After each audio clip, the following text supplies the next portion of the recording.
Hi, everybody. Welcome to Teliko Vima English.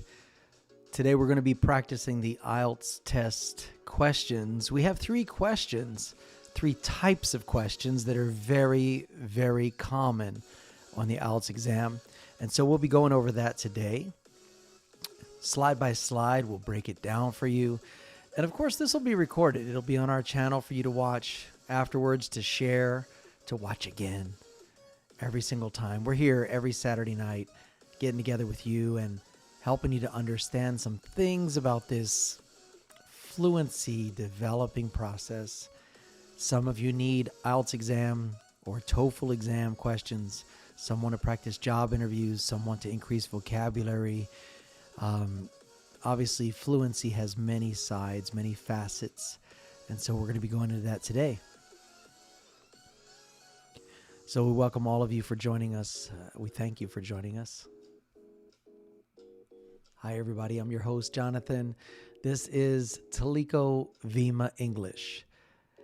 Teliko Vima just means final step in Greek, and we want to help you with fluency, and that's why we're here.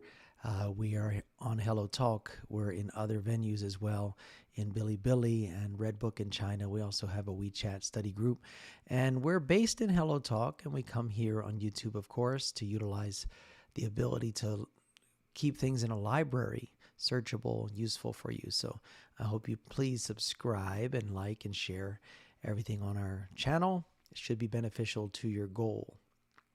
So we're going to be talking about TOEFL exam and I.E.L.T.S exam questions.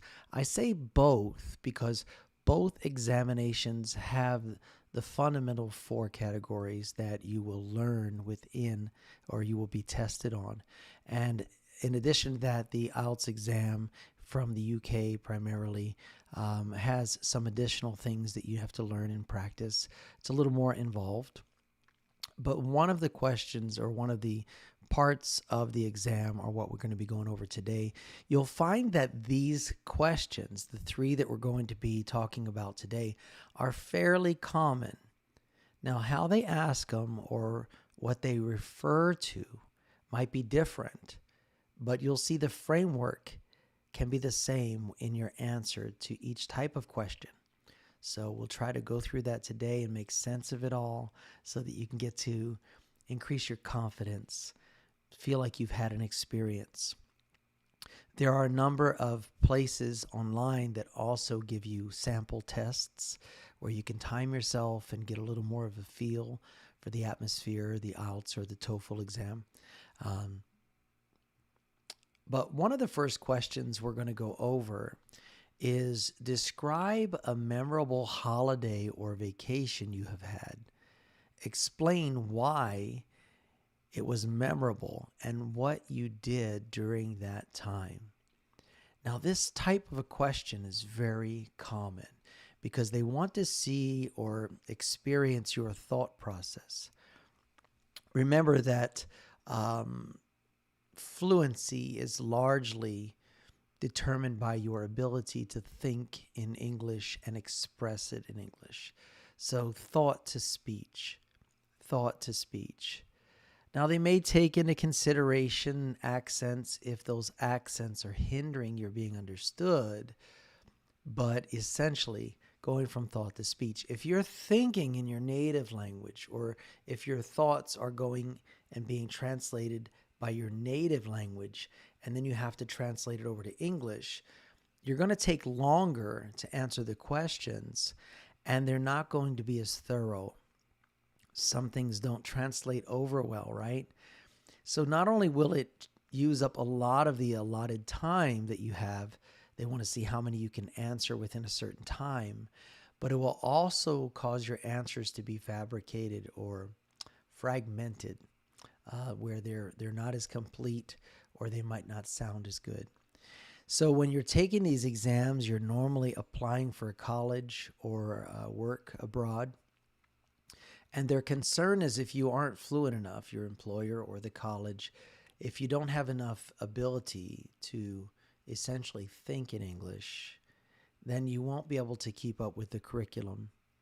You may not be able to fully understand your job or things that go on in meetings. So that's why we practice fluency with Teliko Vima English when we live stream every day on Hello Talk. We're trying to get you to speak your English. Now, in this case, you have to compose something. So you have to be able to process your thought in English and then put it down here. So let's get back to this one here.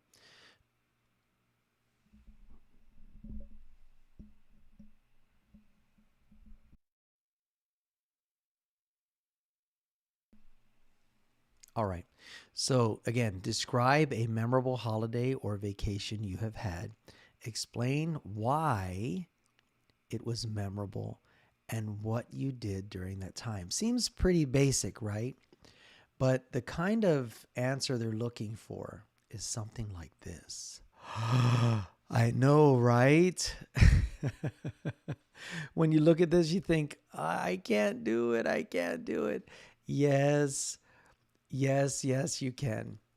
We're going to take this in sections as if this were a giant pizza. We're going to take it apart by slices and go frame by frame and then reassemble it after we're done. And you are going to see it more clearly. You are going to feel more confident. When you break it down by sentence, you can understand the process better. And so let's break it down for you a little bit, okay? Here's the big one. All right, here's the big one. And we'll first break it down here. This is going to be the answer. So the trip was memorable for several reasons. There's the little setup. I want you to take time to notice that. The trip was memorable for several reasons. Remember the question? Describe a memorable holiday or vacation you had. And then we get over to here and we see the trip was memorable. So full face here, scene camera there. One of the most memorable holidays I've had was a trip to Bali, Indonesia. So in the top line, let's just look at it on this full slide. One of the most memorable holidays I have had was a trip to wherever, guys.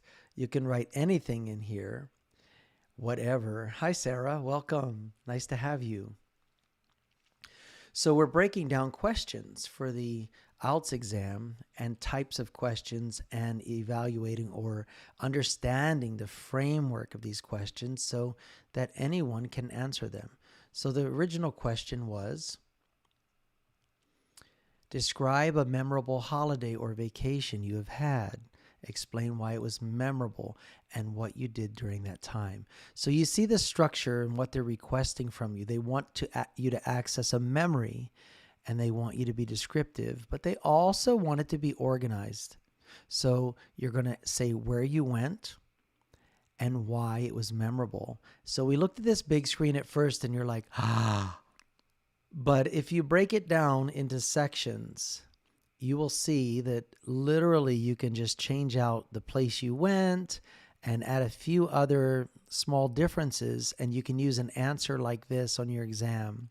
So this type of question, and actually this very question, is often seen on the TOEFL and I.E.L.T.S exams because it wants you to access a memory and describe it the best you can.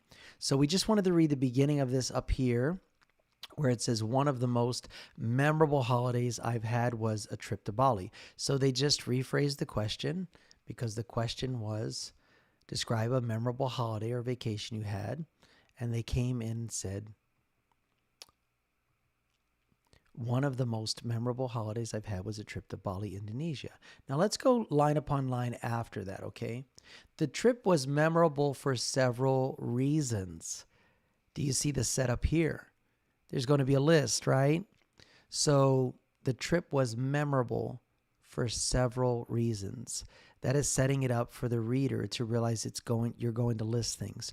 Now, how you list things, the terms you use are up to you, but there are several sets of these phrases that you should follow that pattern. When you start with one type of expression, you should continue throughout. Here they start with firstly, meaning the first thing of the several reasons.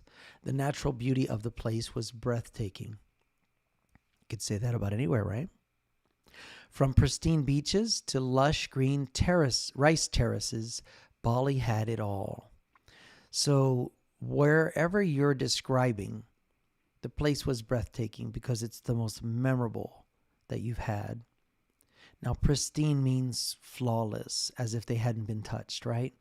So if you had beaches, you could say that. You could say pristine forest. You could say pristine mountainside. You can say any number of things. You can actually use that word. To lush green rice terraces, again, could be a lush green tropical forest, lush green anything. You get the idea. And then mention again the place that you went, Bali or San Diego or Las Vegas, had it all. So I'm not saying to copy this word for word, but what I am saying is that if you come up with a response now to this type of question, then you're likely to recall it, and you can apply that frame that we're talking about, that standard frame, to frame in whatever place you're choosing for your vacation spot.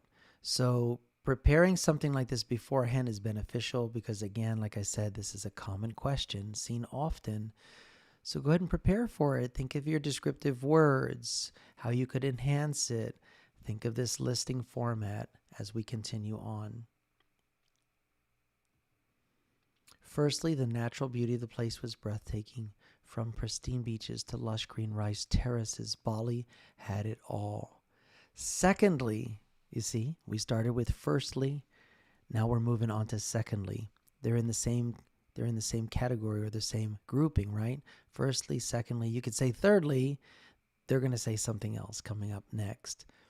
Secondly, another description expression here, the rich cultural heritage of the island left a lasting impression on me.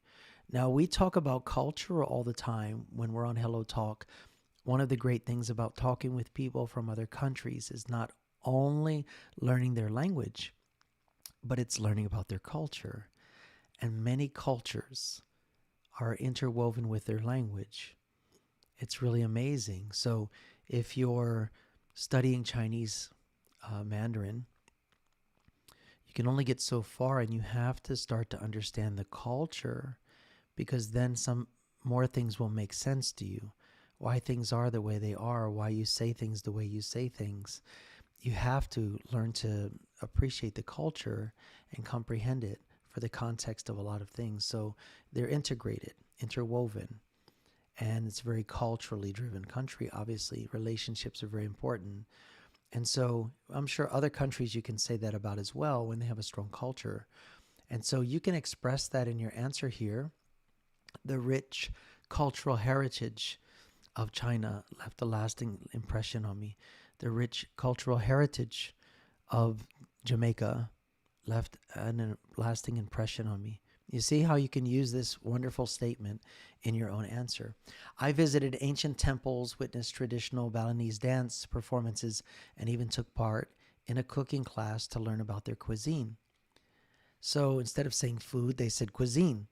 We do something called the synonym swap in Teliko Vima English, and it's replacing commonly used words with new words. And you're more likely to recall it if it's something familiar to you, like a phrase, and you just switch out the words. So here the words are very descriptive.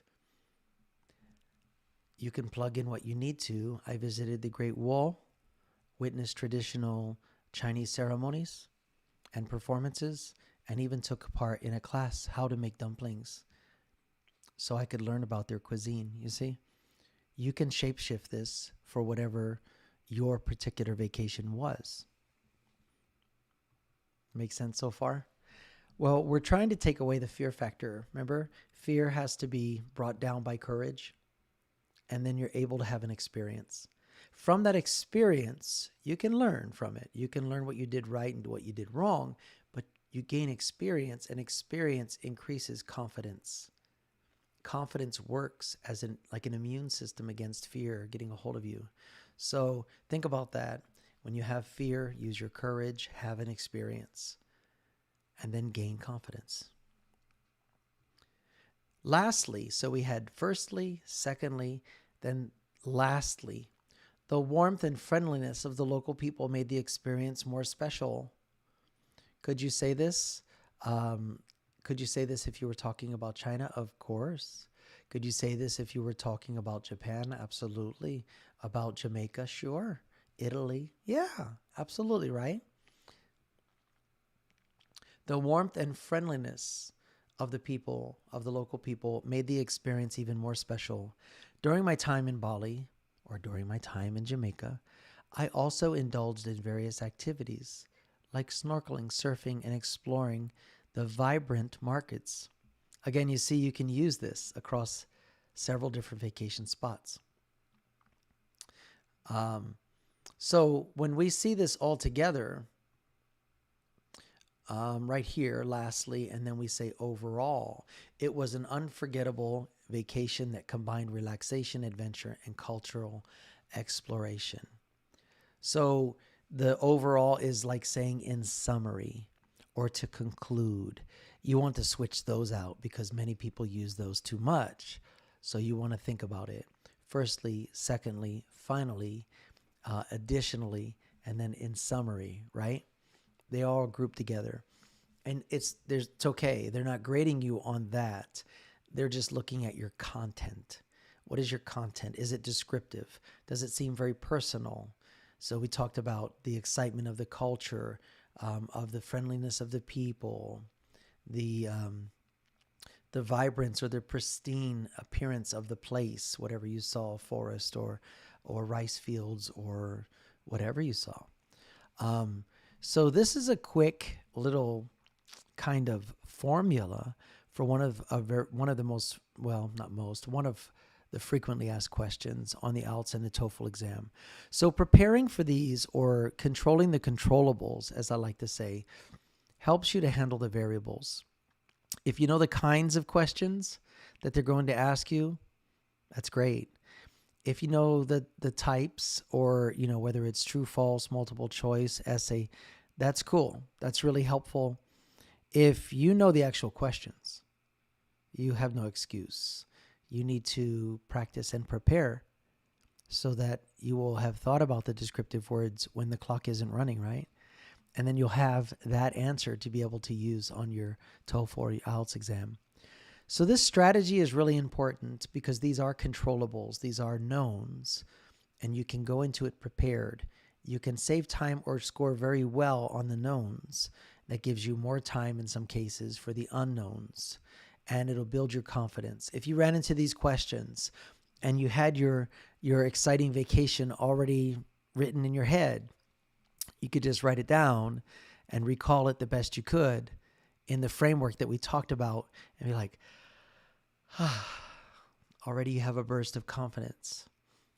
It's going to be very helpful. Well, let's move on to another. All right, so let's look. Actually, we're going to look at this all together now. Let's look at this all together. So when you put it all together, just like we said, one of the most memorable holidays I've had was a trip to Bali, Indonesia. The trip was memorable for several reasons. Firstly, the natural beauty of the place was breathtaking. From pristine beaches to lush green rice terraces, Bali had it all. Secondly, the rich cultural heritage of the island left a lasting impression on me. I visited ancient temples, witnessed traditional Balinese dance performances, and even took part in a cooking class to learn about their cuisine. Lastly, the warmth and friendliness of the local people made the experience even more special. During my time in Bali, I also indulged in various activities like snorkeling, surfing, and exploring the vibrant markets. Overall, it was an unforgettable vacation that combined relaxation, adventure, and cultural exploration. Well, there you have it. So we're going to get into the next type of question, and I hope that was helpful. You could also use this for a reading exercise or shadowing. But that was the first type of question, and like I said, that actual question is on the TOEFL and the I.E.L.T.S exam, as people have reported. There are practice exams you can find online that are created from people who've taken the TOEFL and the I.E.L.T.S exams. And that can be extremely helpful because if you recognize any of them, you're going to feel a surge of confidence because you've practiced for it. But even if you don't see them in the exact way they're depicted, you'll see the framework. So that first one gave a listing answer, right? They wanted to know the several reasons why it was your favorite vacation. Let's look at this next one. Discuss the advantages and disadvantages of studying abroad. Discuss the advantages and disadvantages of whatever. They're going to say anything here. But studying abroad will serve for our exercise today. You see, you need to think about the advantages and the disadvantages. So you're going to have a two-part answer. One is going to list what? Of course, the advantages. And then you're going to have a transition, and then you're going to list the disadvantages. Ah, wonderful, Sarah. Sarah's going to take the I.E.L.T.S exam at the end of this year. Oh, I'm so happy you're here. I hope this proves to be helpful. Excellent. Let's look at this. This is the big version, right? We're going to break it down little by little, okay? All right. So studying abroad offers numerous advantages as well as a few disadvantages. Again, here, you just echoed what the question was. Discuss the advantages and disadvantages of studying abroad. Studying abroad offers numerous advantages as well as a few disadvantages. That uses space, guys. That uses up some space. You're trying to fill it out and make it look good. It is not cheating. It is a strategy. Rephrase the question as you open up your answer. On the positive side, see how there's a distinction? We're going to be talking about the advantages, but they did not say the word advantage again here. They chose a different expression on the positive side. So you can say negative side for disadvantages, positive side for advantages. Studying abroad provides an opportunity for personal growth and cultural immersion. Now let's see here. Studying abroad offers numerous advantages as well as a few disadvantages. That's what we just talked about. On the positive side, studying abroad offers an opportunity for personal growth and cultural immersion. How? Well, by living in a foreign country, students can develop independence, adaptability, and cross-cultural communication skills. Well, you can say that about anywhere, right? That's really cool. Additionally, so he started off with on the positive side. Now they're adding more to it, so they want you to know additionally, like another added reason or benefit, advantage, studying in a different educational system can broaden one's perspective and expose them to diverse teaching methods and academic approaches. Yet another advantage.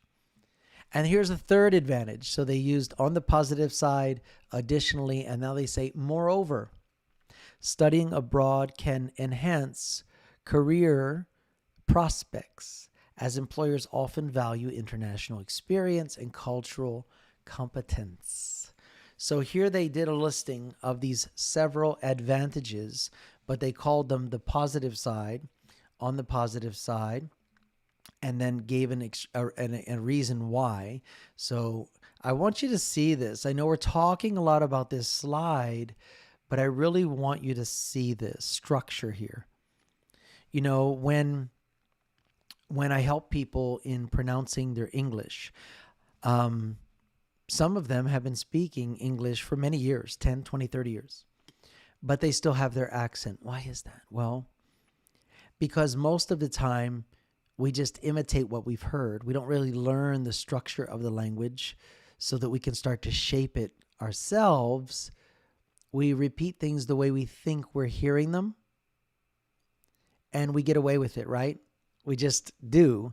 So when I teach people how to pronounce words, I like to break it down into the syllables so they can hear and pronounce each syllable in an exaggerated way, and then we bring it back together and then we soften it up, right? A lot of sounds have to be expressed in an exaggerated way until your mouth knows how to make them, and then you can soften it to where they're still there, but they're not heard as much, but they're still there. So the same way like this, we're breaking this down into components so that you can see what the component is there for. Then it should start to make logical sense to you.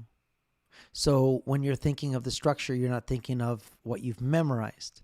You're thinking about, no, of course, first we need to transpose the question into the first part of our answer.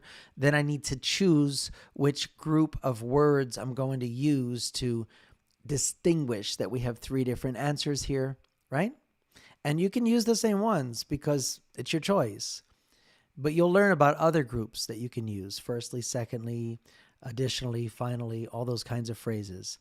But you need to make a distinction between each point, right? You don't just say point one or for one reason. Yeah, this is a little more involved. And so I hope you're seeing this as we talk about it together. So look at this. We just talked I'm so sorry. Excuse me. We just talked about the positive side or the advantages. Now let's talk about the disadvantages. So the way they segue here is by using the word however. That's the transition from advantages to disadvantages. However, there are also some disadvantages to studying abroad. One major drawback, you see the emphasis there? One major drawback is the financial burden it can impose. Why? Why did you make that statement? Well, because tuition fees, living expenses, and travel costs can be significant, making it challenging for some students to afford an overseas education. Do you see that? All right.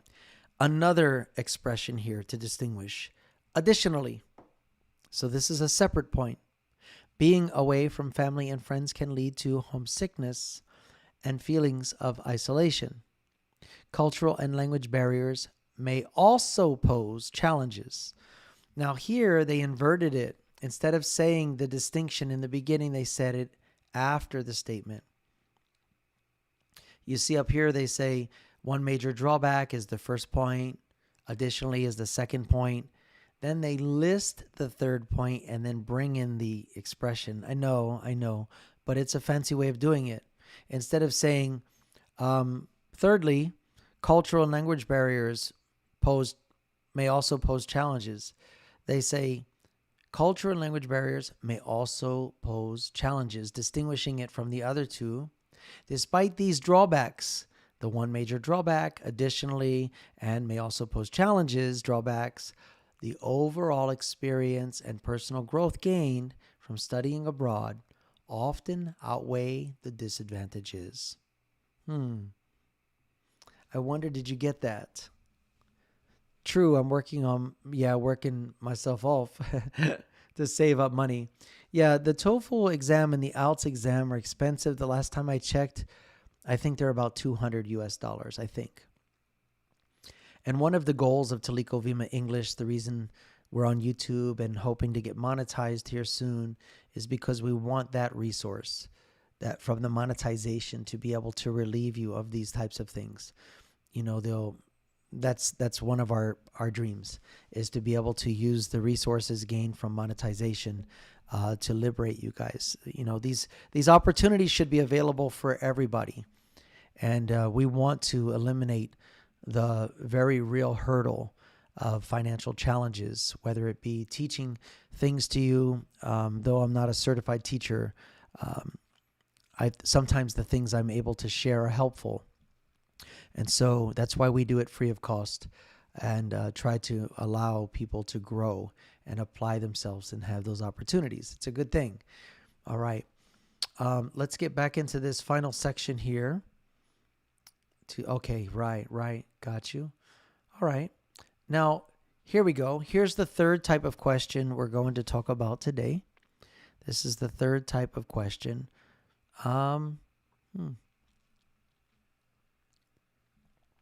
It says, discuss the impact of technology on society. Provide examples to support your answer. So there's the part where they're looking for your fluency. As we said in the beginning, fluency is about thought to speech. So not thinking and going immediately to your native language, but thinking and going into English. That's a process. I mean, neurological pathways have been said to take 3 to 5 years to physically develop. So if you've had 20 years of speaking your native language, that's like a super highway. That's the only thing your brain knows. So when you introduce it to something new, like I want to think and speak in English, it's going to fight it. It's going to go to the least resistance, which means it's going to go to the familiar way. It's going to go down that highway. So you have to patiently, carefully, deliberately teach it how to speak what you're thinking. And when we have our live streams here on YouTube, on TikTok, on other places, we have the live streams to encourage you to speak. To just speak your answer or get involved in the topic. When we have debates, that will often cause you to dig deeper in the English that you know. So let's finish this up with this last question here. This is what it would look like. And the answer you're giving is technology has had a profound impact on our society in recent years, transforming various aspects of our lives. You see, they're kind of reiterating the question. One significant effect, you see it, is the increased connectivity and communication made possible by advancements in technology. Platforms such as social media, video conferencing, and instant messaging have revolutionized how we connect with others globally. These tools have facilitated faster and more efficient communication, enabling people to stay connected regardless of geographic boundaries.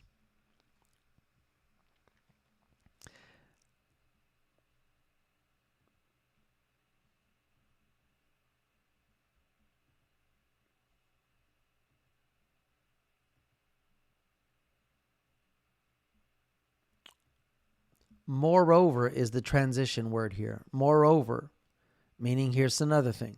Here's another supportive statement. Technology has greatly influenced industries and employment patterns. Automation and artificial intelligence have led to the development of new job roles, while rendering some traditional jobs obsolete. For instance, advancements in robotics have automated manufacturing processes, leading to increased efficiency, but also displacing human workers, right? Additionally, so see, we have moreover, we have one significant effect, then we have moreover and additionally. Technology has revolutionized the way we access and consume information. The internet has made vast amounts of knowledge readily available, empowering individuals to learn and explore subjects independently.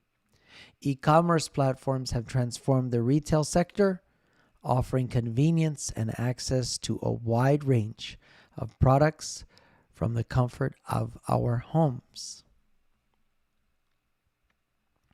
Do you see how each point was separated by that phrase or that word? So lock those in, guys. Keep those in your toolbox. You can use those. It's acceptable. However, it is important to consider the potential drawbacks of technology, such as privacy concerns, digital divide, and increased reliance on machines. Overall, technology's impact on society is multifaceted, bringing both benefits and challenges that continue to shape our lives. Really, really important for you to see the way that this is expressed here. The format that they have here is really important. And let's see here. Okay, so this last format, let's go review over it real quickly here.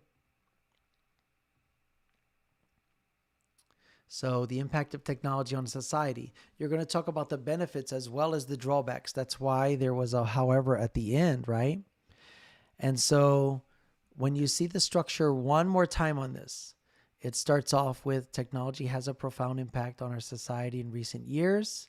It doesn't say whether it's for or against it, it's a neutral expression. Then it starts off with one significant effect. Then it talks about moreover as a transition word, like here's additional support of that position. And then additionally, here's more information about that. But then you have the however, meaning we're going to change directions or we're going to change the way we write this now. So this is a very well balanced answer. And I want you to remember that these sample answers provide a general idea of how you could approach these I.E.L.T.S practice questions. Remember to adapt and personalize the answer according to your own experiences and opinions during the actual exam. So let's go back and talk with Sarah a little bit in the chat. Sarah, there's a slight delay from the time you type your text to the time I see it. But please think of any questions you might want to ask me or information you might want to share and go ahead and text it. And that way when I see it, I'll read it and respond to it. But Sarah's preparing to take it the end of this year. So let's talk about preparation for this exam. Whether it's the TOEFL or the I.E.L.T.S exam, you usually have a target. Maybe you have a job you're applying for that has an application deadline. Maybe you're wanting to apply to a college and that has a application or a deadline. You should always plan to take the test twice. This is the strategy. And I know right now Sarah's like, are you kidding me? It costs so much. There's no way I can raise money to take it again. And I know, but in your mind, you should plan to have enough time to take it twice. The reason is because it's not uncommon for people to have to take it twice. So if you have a deadline that's at the end of the year, for example, and here we are in June, and you want to take it by the end of the year, say November. Well, you want to study for June, July, and August, take the exam in August.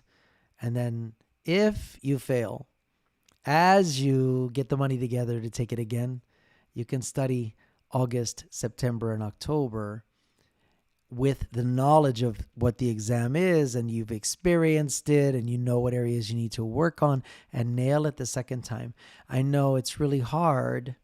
It's really hard to think about it because the money. And like I said, we've started getting donations. So through the donations of people, we are a business. Teliko Vima English is a declared business, although we have no income yet. People have asked to donate. And so, of course, there are people with resources that understand our mission, that learn to trust that we're pure in our agenda. And I have integrity because I have a documenting accounting system that logs in everything that is transacted and will also be set up for when we have income from monetization so that we can be accountable. And so the monies accrued can be used towards this endeavor. So, for example, if Sarah took the test and she planned to take it as we're suggesting, and for example, if she fell short and she said, oh, Jonathan, I studied so hard. I saved up. I worked. Everything. I sold a couple things that I really liked, but I sold them and I had the money for it. It would be wonderful for Teliko Vima English to be able to say, Sarah, we know, we've seen you studying. We know you actually took the exam, and we're going to pay for the next one. So don't worry about that. You know, it'd be wonderful to be able to say that. We're not there yet. But that's why we do what we do. And some people, like I said, who have more resources can anonymously contribute to Teliko Vima English. But once we get monetized, we will have revenue. So we will have a resource to do that. Okay, so Sarah, thank you for typing so many things. That's amazing. Sarah says, very cool. Any recommendation on the textbook, which textbook to use? Um, well, I don't, and I need to look into that because people ask me, have I taken it? And I haven't taken them, and I probably should, or at least take the practice tests to get an idea of where I am. But many times people can teach things and encourage processes, but they themselves um, don't have a need to use that process. You can just see it for what it is. Um, Instead of me taking the test for the experience, I'd rather give that test to somebody else who wants to take it to get a job, right? So maybe in the future, if we have a little more flow, I'll take one just to get that experience. But right now, I don't want to use that resource for that. Um, I do use a free app. That's there's one also for TOEFL and there's one for I.E.L.T.S. Just look up on your app store TOEFL practice or I.E.L.T.S practice. You'll find a few of them. Look for the highest rating with the highest reviews. And of course, most of them have a ton of commercials unless you pay for the full version. But even when I did remove the commercials by paying, I think it was like $5 or $10 US.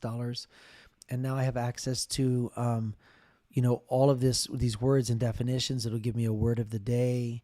There are a ton of idioms on there. There are like words comparison, word comparison.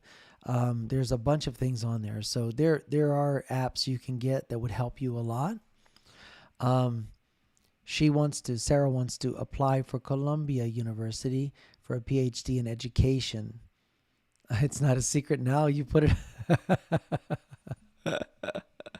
It's out there now. I know, right? Her target score is 8.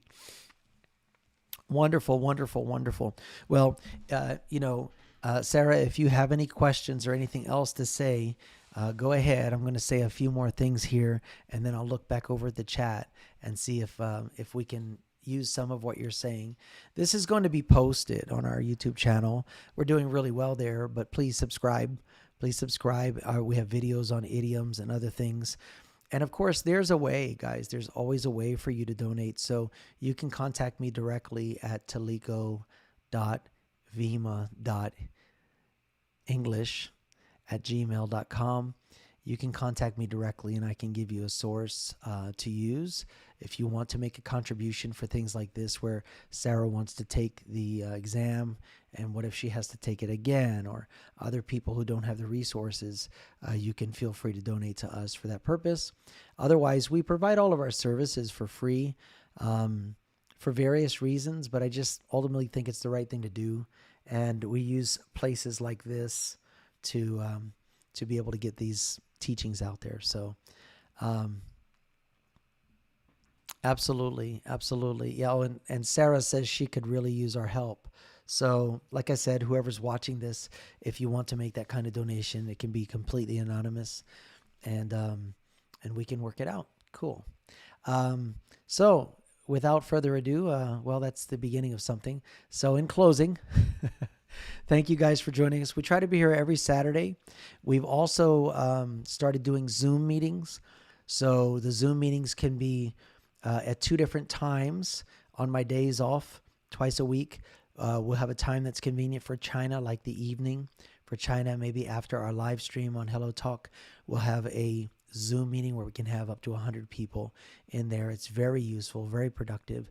And we're also going to target the other time zones. So on my days off, we may have one just early in the afternoon, which would be early in the morning on China time, uncomfortably early, but it might be useful for other places, the Middle East and other places. So stick with us, guys. We are Teliko Vima English, and we want to thank you, Sarah, for being with us today. She's a English second language teacher. I thank you for being a teacher, Sarah. And thank you for joining us here today. I might even talk to you after this. But thank you guys so much, and join us again next Saturday. Subscribe, like, share, all of that, and we'll talk to you guys later. Take care.